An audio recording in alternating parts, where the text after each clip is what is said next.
An important topic at the moment for colleges' international work is the concerns we have around visas, in particular the Tier 4 student immigration visas. And the Home Office has introduced a number of recent changes which have impacted on the work colleges are doing with their student recruitment. So, for example, last week there's been a limit set for international students studying on level 3 courses, meaning that they can only study for a maximum of 2 years in the UK before they return home to reapply to continue. There's also a limit of 2 years on sub-degree level programmes, and also international students studying at college have lost their work rights. And other things like colleges not being allowed to use child visas to sponsor students on. So that presents some interesting challenges for colleges about how we can work with the Home Office, with UK visas and immigration effectively with these changes, whilst keeping the number of international students who are studying at a college strong. So we met with the Home Office today. We had a good session discussing that, and I suppose we really raised those concerns. And I suppose to an extent, the question we posed the Home Office was, does our government want our colleges to recruit international students? And sometimes when you look at the raft of changes they're introducing, the impact that's having on colleges' ability to recruit students, and also the image our sector has for overseas partners, sometimes you do wonder whether there is an enthusiasm, at least in the Home Office, for government further education colleges to be in a position to be able to recruit students to come and study here. And it's a great shame that we have to pose that question, because we have a fantastic offer for international students, and the thousands of students who do come and study with us have a great experience, contribute a huge amount educationally, financially and culturally. So we're very keen as an association to preserve these links and preserve student recruitment models, and we will continue to work as robustly as we can with the Home Office to argue the college case, and to make sure that they understand, our government colleagues understand what we have to offer, the seriousness we take our work as sponsors, and as a result, we just hope that international students will be continuing to come and study with us as they have been. Having said that, this afternoon we have another session looking at models for international engagement, and I think it is linked.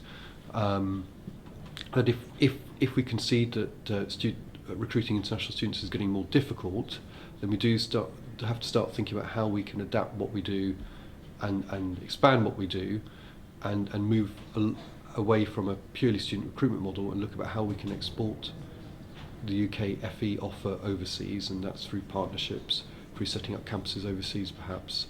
So that expanding of the international portfolio from one which is purely around student recruitment to one which is a bit wider and a bit more around exporting directly into in-country.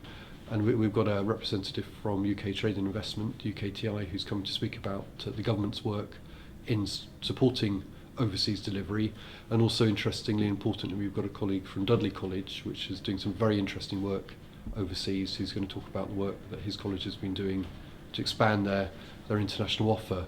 So in a way, the two sessions we have at the conference this year reflect the key themes of colleges' international work. Firstly, the challenges we face to recruit students because of changes in Tier 4 immigration legislation, and secondly, the new models that colleges are exploring to expand their offer to help them survive in the changing policy landscape.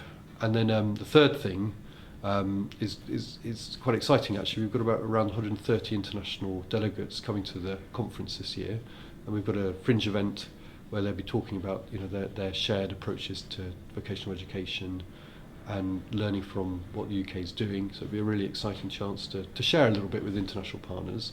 And again, I guess to an extent it's a frustration and ironic that we've got this huge interest globally in what we're doing here in the UK with our professional training programmes, as evidenced by this large number of international delegates and visitors.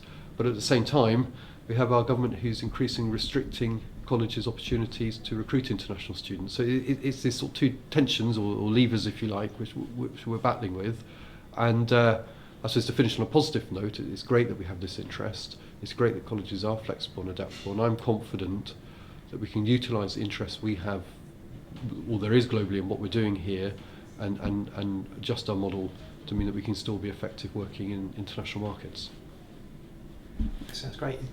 You had a China delegation that came recently. Has that changed anything for Yeah, colleges? well, no, the Chinese work's still very much ongoing, and there's the huge interest, a bit like the other international delegates from China, in working with colleges. And I'm actually visiting China next week to go and meet with the British Council with a view to agree an extension of the funding we've been receiving on the UK-China Partners and Education Programme. So it's a joint funded programme between BIS here in the UK and the Ministry of Education in China to promote educational links between the UK and China.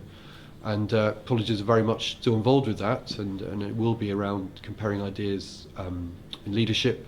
We will be looking at different approaches to curriculum. We'll be looking at things like apprenticeships and work-based learning. So it's very exciting that's continuing, and again an indication of the interest there is globally in what we're doing here domestically.